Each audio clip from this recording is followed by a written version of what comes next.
말씀은 시편 128편 1절에서 6절 우리 같이 읽겠습니다.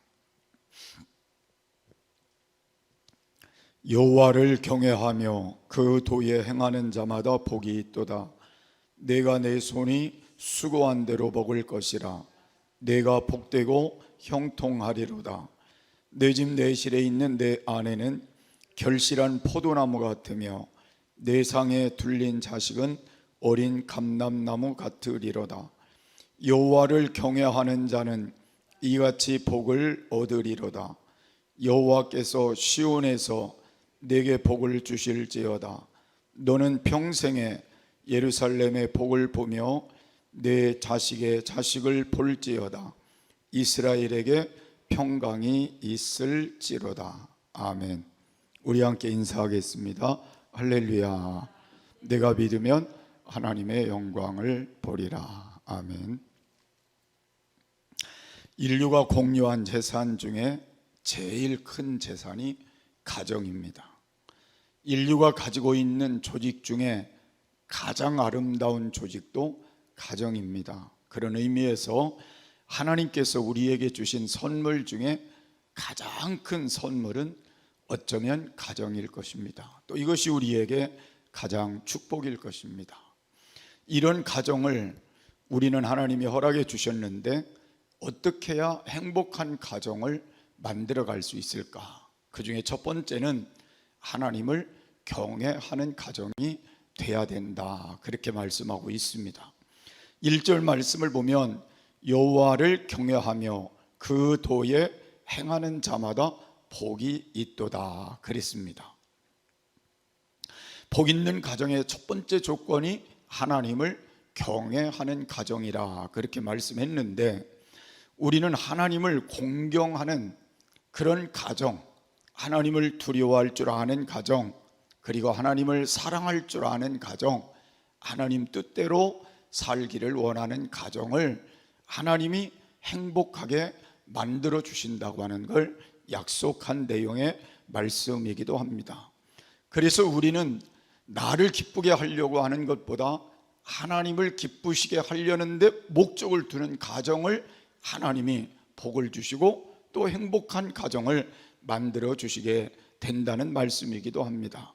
그래서 우리는 하나님을 두려워하고 사느냐 사람을 두려워하고 사느냐는 큰 차이가 있다는 걸 알 수가 있습니다. 그래서 우리는 하나님을 두려워하는 경외하는 신앙을 가지고 하나님 앞에서 바르게 살려고 노력하는 가정이 될 때 그 가정을 하나님이 귀히 보시고, 그런 사람을 하나님이 귀히 보시고, 또 그런 사람과 함께 하시고 또 하나님이 돕는 손을 펴주시게 된다는 것입니다.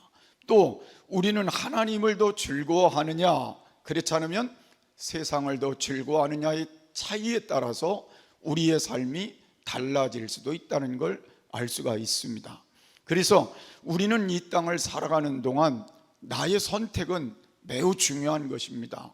내가 아무리 힘들어도 하나님을 두려워하고 경외하는 신앙으로 남은 시간을 살아가리라 그렇게 생각하고 사는 사람과 그렇지 않은 사람과의 차이는 갈수록 더 벌어질 수밖에 없다는 걸 알 수가 있습니다. 또한 우리가 무엇을 더 즐거워해야 되느냐, 성경은 하나님의 말씀을 더 즐거워하는 가정이 복된 가정이다 그렇게 말씀을 하고 있습니다. 그래서 우리가 잘 아는 시편 1편에 있는 말씀처럼 늘 율법을 즐거워하여 그 율법을 주야로 묵상하는 자가 복 있는 자라고 말씀하고 있는 것입니다. 오늘 본문의 말씀도 그 도에 행하는 자가 복이 있다 그렇게 말씀을 했습니다. 그래서 우리가 이 땅을 살아가는 동안은 이 말씀을 하나로 묶으면 하나님을 모시고 사는 가정이 복된 가정이다.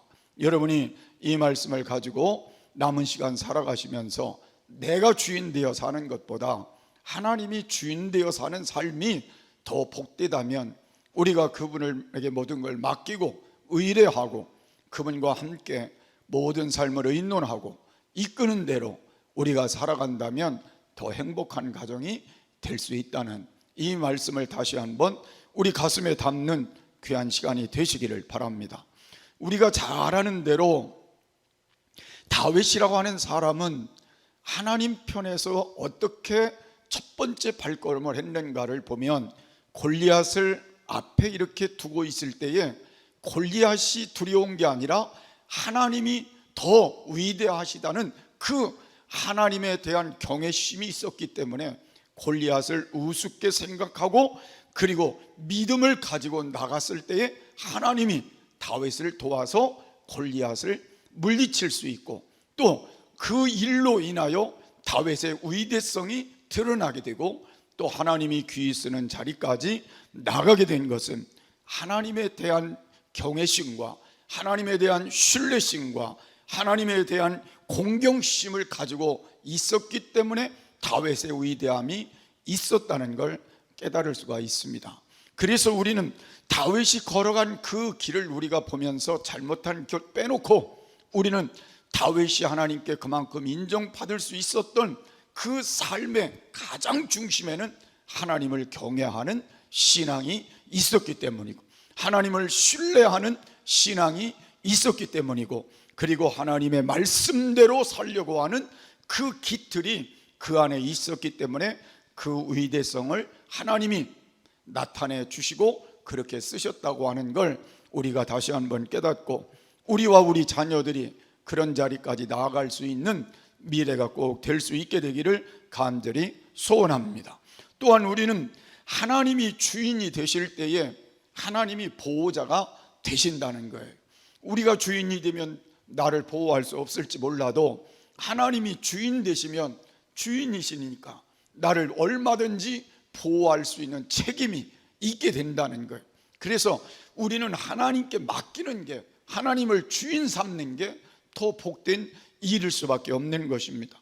하나님이 주인 되셔야 나를 바른 길로 인도하시고, 축복의 길로 인도하시고, 선한 길로 인도하시고, 승리의 길로 인도해 주시게 되는 것입니다. 또 하나님이 나의 주인이 되실 때 나에게 복을 주실 수 있게 되는 거예요. 그래서 여러분들이 오늘 하나님은 나의 주인이시라, 그렇게 믿음을 다시 한번 회복하시고, 그리고 하나님을 더 경외하는, 그리고 그의 말씀대로 살아가기에 최선을 다하는 삶이 오늘 다시 세워지는 그런 시간이 되시기를 바랍니다. 성경은 우리에게 시편 127편 1절에 여호와께서 집을 세우지 아니하시면 세우는 자의 수고가 헛되며 여호와께서 성을 지키지 아니하시면 파수꾼의 경성함이 허사로다. 그러니까 하나님이 함께하지 않고 하나님이 우리의 돌보심이 되지 못하고 주인이 되어 주시지 못한다면 우리가 하는 모든 것이 헛것일 수밖에 없다는 걸 말씀하고 있는 겁니다.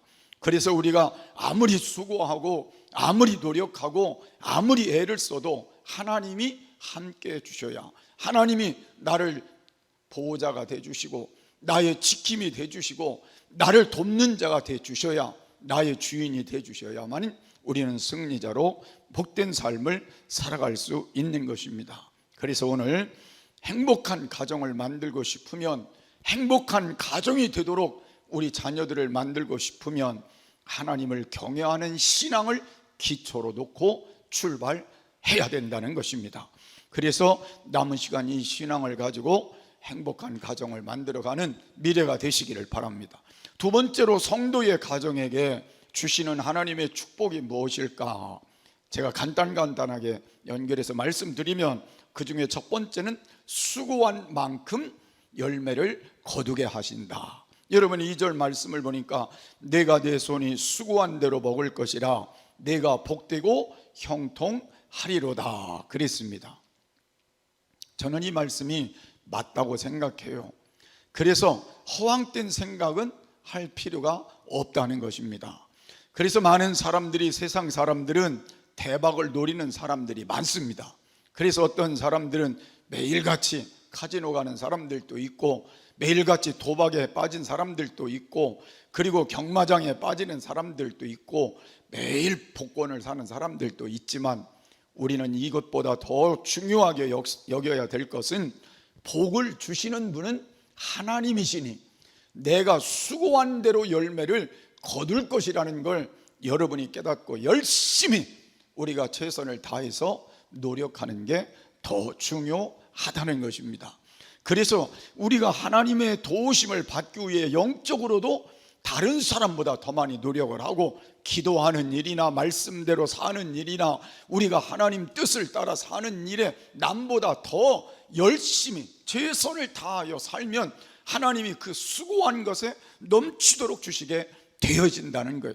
하나님이 주시는 그 이상의 넘치는 축복이 하나님 손에 있는 것이지 우리가 어떤 걸 얻으려고 하는 것에 허황된 마음을 두는 것은 별로 유익하지 않다는 거예요. 그래서 영적으로도 많이 노력하는 게 필요한 거예요. 남보다 더 많이 기도하고 더 많이 하나님 말씀 안에서 우리가 말씀을 붙들고 하나님 기뻐하는 대로 살려고 노력하고 더 많이 하나님 중심으로 살려고 노력하는 데에 수고를 하게 되면, 헌신하고 봉사하는 데 수고를 하게 되면 하나님이 거기에 맞게 하나님이 축복을 주신다는 거예요. 그래서 수고한 대로라는 이 말씀을 우리가 늘 깨닫고 우리가 영적인 일에도 많이 수고하심으로 반드시 열매를 더 많이 거둘 수 있는 귀한 축복이 있기를 바랍니다. 또한 이 땅을 살아가는 동안도 우리는 반드시 내가 뿌린 대로 열매를 거두게 돼 있어요. 내가 안 뿌리고 어떻게 열매를 거두겠어요? 그러니까 우리는 열심히 내가 최선을 다해서 어느 것이든지 무엇이든지 좋은 것을 많이 뿌리는 게 중요한 거예요. 그래서 우리가 살아가는 동안 말도 좀 좋은 말로 자꾸 심어야 되고 뿌려야 되겠죠. 또 우리의 모든 삶도 마찬가지일 거예요. 내가 나가서 어떤 것들을 열심히 내가 일터에서 일을 하든 뭐를 하든 간에 최선을 다해서 하게 될 때 거기에서 하나님이 30배, 60배, 100배를 거두게 하시는 것이지 우리가 뿌리지도 않고 심지도 않고 거두리라고 하는 건 절대 안 맞는 것임을 다시 한번 깨닫고, 이제 남들보다 어떻게 하면 더 많이 연구하고 더 많이 노력을 해서 더 많이 내가 어떤 일을 해서 열매를 거둘까에 대해 여러분이 최선을 다하심으로 그 결과를 하나님이 30배, 60배, 100배를 만드시는 걸 하나님이 하시는 일이니까 그 결과로 열매를 거둘 수 있는 귀한 삶이 되시기를 바랍니다. 그래서 반드시 땀을 흘린 대가는 열매가 되도록 돼 있어요. 땀을 흘리지 않은 결과를 좋은 걸 거두는 건 없단 말이에요. 그래서 우리가 살아가는 동안 내가 수고의 보람을 느낄 수 있도록, 노력의 기쁨을 느낄 수 있도록, 성실의 열매를 거둘 수 있도록 남은 시간 그렇게 살아가시는 삶이 되시기를 바라고, 그렇게 함으로 인해서 하나님이 나의 주인으로 우리에게 30배, 60배, 100배를 주시는 건 하나님 손에 있으니까 그 열매를 거두어서 남은 시간도 복된 행복한 가정을 만들어 가시기를 바랍니다.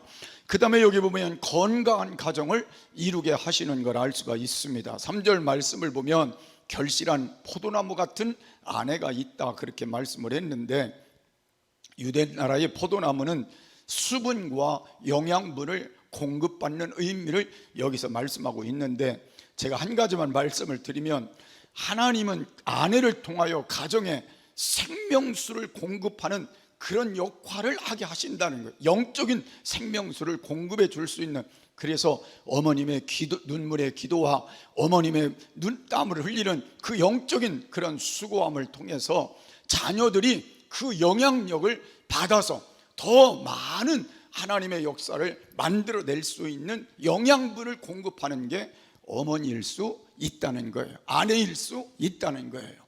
나는 여러분 아내들이 그렇게 살았으면 좋겠어요.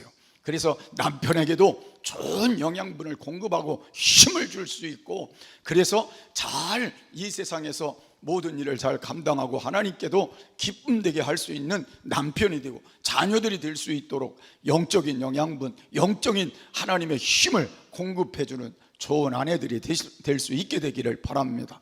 그리고 어린 감람나무와 같다 그렇게 말씀한 것은, 오늘 어린 감람나무라고 하는 건 기름을 짜서 여러 가지 영양을 만들고 불을 켜고 이런 역할을 하는 게 감람류인데, 어린 감람나무와 같은 이 나무는 나무의 특성이 있더라고요. 거기가 베어져도 다시 거기서 새싹이 나오는 그릇터기에 새싹이 나오는 역할이 감람나무라 그렇게 말해요. 그래서 우리 자녀들은 모든 사람에게 좋은 영향을 끼칠 수 있는 그런 자녀로 성장해 갈 뿐 아니라 어떤 상황에서도 새롭게 일어날 수 있는 그런 변화의 역사로 자녀들이 성장해 가서 영적으로도 소생되고 여러 삶에 영향력을 끼칠 수 있는 귀한 축복의 자녀들로 세워져 가는 귀한 은혜가 있기를 바랍니다. 그 다음에 대를 이어서 복을 누리게 하신다 그랬어요. 5절에서 6절 말씀 보니까 여호와께서 시온에서 내게 복을 주실지어다. 너는 평생에 예루살렘의 복을 보며 내 자식의 자식을 볼지어다. 이스라엘에게 평강이 있을지어다 말씀했는데, 평생토록 성전에서 흘러나오는 이 복을 누리며 사는 건 얼마나 큰 복이겠어요.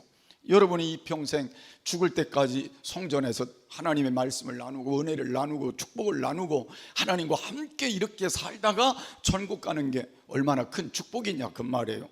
그것도 축복이지만 더 나아가서 자식들이 이걸 이어서 하나님의 성전에서 하나님 앞에 영광을 돌리고 함께 자식의 대를 이어간다면 얼마나 큰 축복이겠어요. 이 복을 주시겠다는 거예요. 그러니까 여러분, 하나님을 경외하며 그 도에 행하는 게 얼마나 큰 축복이냐는 걸 말씀하고 있는 거예요. 그래서 나는 여러분들이 이 세상을 살아갈 때 나도 하나님의 교회에서 이 복을 누리고 우리 자녀들도 대를 이어서 하나님의 집에서 하나님을 잘 섬기면서 대를 이어가는 그런 축복이 되어진다면 얼마나 귀한 일일까. 이번에 우리가 총회를 하면서 두 가지 좋은 잘한 사람들에게 이 상패를 하나씩, 무슨 표창패를 하나씩 줬는데, 하나는 근속 30년 이상 교회에 근속한 목사님들에게 패를 하나씩 줬어요. 그 다음에 또 하나는 대를 이어서 목사가 되었든지 장로가 되었던 가정에 그 패를 주었어요. 그래서 제가 이렇게 유심히 보면서 우리도 가능성이 있다 그런 생각을 했어요. 근데 그것이 참 귀한 일이더라고요. 장로님이 3대를 이은 가정도 있더라고요. 목사님이 3대를 이은 가정도 있고요. 그게 얼마나 귀한 가정들이에요.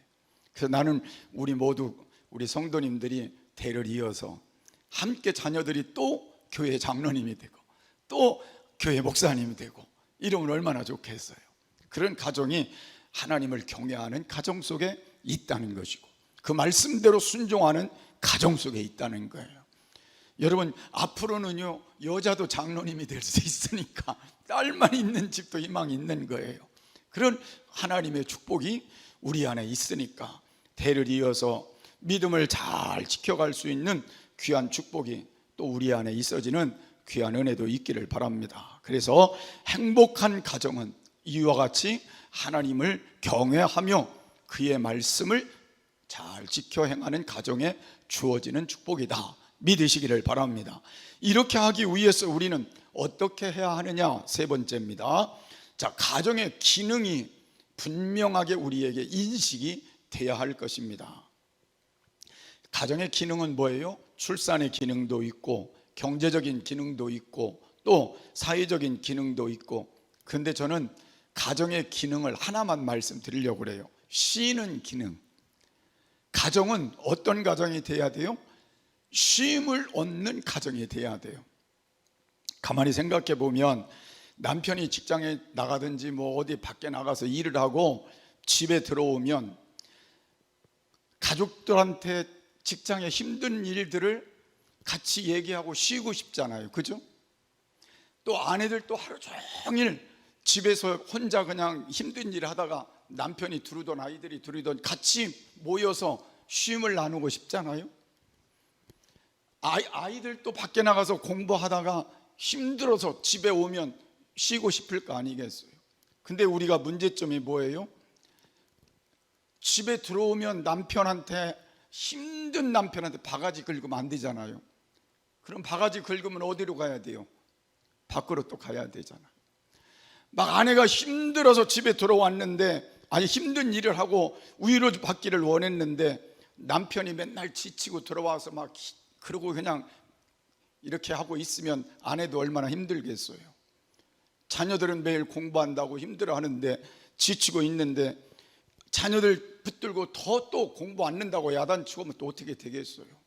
그러니까 결국은 쉼이 있는 가정이 되질 못하면 다 흩어질 수밖에 없다는 거예요. 그래서 이제 우리 가정을 쉼이 있는 가정으로 다시 만드는 게 행복한 가정의 원리라는 걸 다시 한번 깨닫자는 겁니다. 그래서 우리 모두는 가정에서 환영을 해주는 가정으로 만들어야 돼. 남편이 들을 때 환영해주고, 집에 들어올 때 남편이 아내를 환영해주고, 자녀들을 환영해주고, 그래서 밖에 나갔다가 집에 들어오고 싶어야 된다는 거예요. 집에 들어오고 싶어야 돼. 근데 아멘 좀 하세요. 남편도 그냥 집에 들어오고 싶고, 빨리 그냥 퇴근하고 집에 오고 싶고, 아내도 그냥 남편이 빨리 왔으면 좋겠고, 그리고 자녀들도 공부하다 말고라도 그냥 공부하다 말고 뭐 안 되지만 하여튼 집에 빨리 그냥 오고 싶어서, 그런 가정으로 우리가 만들 때 행복한 가정이 될 수 있다, 그런 말이에요. 그래서 좀 힘들어도 우리가 하나님 안에서 이 가정을 다시 한번 회복하는 변화가 일어났으면 좋겠어요. 아멘. 그래서 가족들이 집에 오면 너무 편하고 좋아서 그냥 가족 안에 있는 게 그냥 좋은 거예요. 그게 진짜 행복한 거예요. 그런 가정으로 우리가 만들어 갈 수 있도록 우리가 하나님을 경외하며 그 말씀을 붙들고 그 안에서 우리의 삶을 그렇게 만들어가는 건 매우 중요하다는 것입니다. 그러기 위해서 우리는 뭐가 필요하겠어요? 희생이 필요한 거예요. 누군가의 희생이 필요한 거예요. 남편을 그렇게 하기 위해서는 아내의 희생이 필요한 거고, 아내를 그렇게 하기 위해서는 남편의 희생이 필요한 거고, 자녀를 그렇게 하기 위해서는 부모님의 희생이 필요한 거고, 부모님을 그렇게 해드리기 위해서는 자녀가 희생이 필요한 거예요. 그래서 결속력을 갖기 위해서는 모두가 함께 서로에게 희생을 할 수 있어야 된다는, 그런 삶이 가정의 행복을 만드는 결속력이 될 수 있다는 걸 다시 한번 깨달을 수가 있습니다. 그래서 오늘부터 우리 모두가 마음속에 나는 어떻게 하면 우리 가족을 기쁘게 할까? 그러니까 교회에 와서는 우리는 어떻게 하면 하나님을 기쁘시게 할까 하지만, 가정에서는 누구를요? 내가 어떻게 하면 남편을 기쁘게 할까? 어떻게 하면 아내를 기쁘게 할까? 어떻게 하면 우리 자녀들을 기쁘게 할까? 그런 마음을 가지고 우리가 서로 노력하는, 희생하면서 함께하는 그런 가정이 될 때 행복한 가정이 될 수 있게 됨을 믿으시길 바랍니다.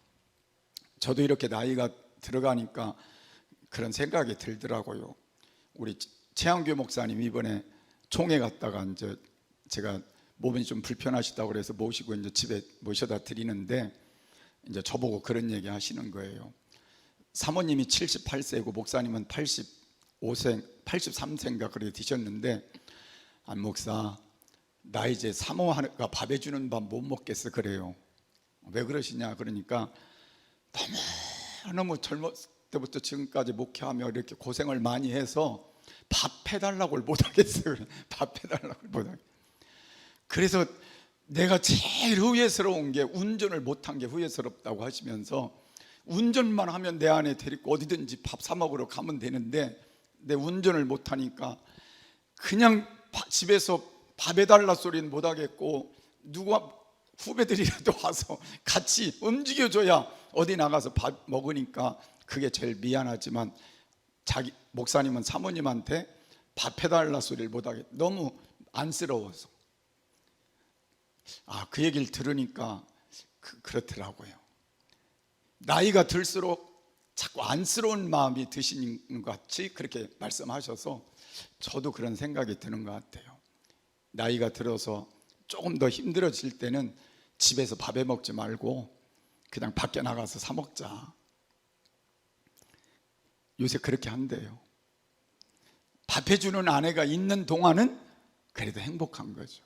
근데 그걸 고맙게 생각하라 그 말이에요. 그냥 당연하게 생각하지 말고 고맙게 생각하고 밥 먹을 때마다 고마운 말 한마디라도 잘 표현해보자는 거예요. 아멘. 그게 행복을 만드는 비결이 아니겠어요. 그래서 우리가 살아가는 동안은 서로가 이런 마음을 가지고 어떻게 하면 아내를, 어떻게 하면 남편을, 어떻게 하면 자녀를, 어떻게 하면 부모님을 기쁘게 해드릴까의 목표를 두고 살아가시면서 행복을 만들어 갔으면 좋겠고, 영적으로는 어떻게 하면 하나님을 기쁘시게 해드릴까에 초점을 두고 살아가시면 하나님이 더 큰 은혜로 더 큰 행복을 만들어가는 은혜가 있게 될 줄을 믿으시기를 바랍니다. 아멘. 수년 전에 그 닭가스를 만드는 제약회사의 홍보부에서 서울 대생 중에 아버지가 미화원인 사람을 찾았대요. 드라마 거에 조금 이렇게 소개시켜 주려고 새벽 일찍 동트기 전부터 우리 미화원 일하시는 거 보셨죠? 그 힘든 일을 하시는 그 아버지에 대해서 좀 이렇게 소개 좀 하려고 찾았는데, 서울대생 중에 그 당시에 30명이 아버지가 미화원이었대요. 근데 그 광고 그를 찍어주는 일에 신청한 사람은 몇 명이었을까요? 신청한 사람 몇 명이었을까요? 네? 여러분 생각에 몇 명쯤 됐을 것 같아요? 10명이요? 딱 한 명이에요. 다른 사람들은, 다른 자녀들은 왜 안 했을까요? 미화원인 게 부끄러워서.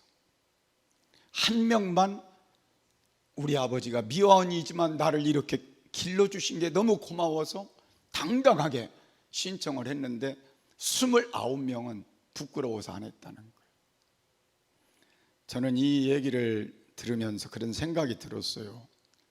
진짜 행복한 가정은 이 가정이기도. 이 가정이 진짜 행복한 가정이. 아버지를 부끄러워하는 가정은 행복한 가정일 수 없죠. 아버지의 직업에 어떤 것에 따라 부끄러워하면 그건 안 되잖아요. 그럼 아버지가 병들었으면 부끄러워하면 되겠어요? 안 되잖아요. 아버지가 좀 부족하면 그거 부끄러워하면 되겠어요? 안 되잖아요. 그건 아니잖아요. 그래서 진짜 우리가 행복한 가정을 만들기 위해선 우리가 이런 마음을 다시 한번 좀 고치는 방법도 필요하지 않을까. 그래서 부모님에 대해서는 늘 마음속에 감사하고 고마운 마음을 담아야 되겠지만, 또 행복한 가정에서 이걸 잘 가르쳐서 당당하게 자신의 삶을 갈 수 있도록 도와주는 것도 매우 중요하다. 그래서 오늘 이 말씀을 여러분과 함께 나누면서 이제 남은 시간 동안은 행복한 가정으로 우리 모두가 세워져 가기 위해서 하나님을 경외하고 말씀대로 우리가 살아가면서 행복한 가정의 기틀을 잘 세워서 남은 시간은 어느 가정보다 행복한 가정으로 우리 모두가 그렇게 세워졌으면 좋겠어요. 아멘.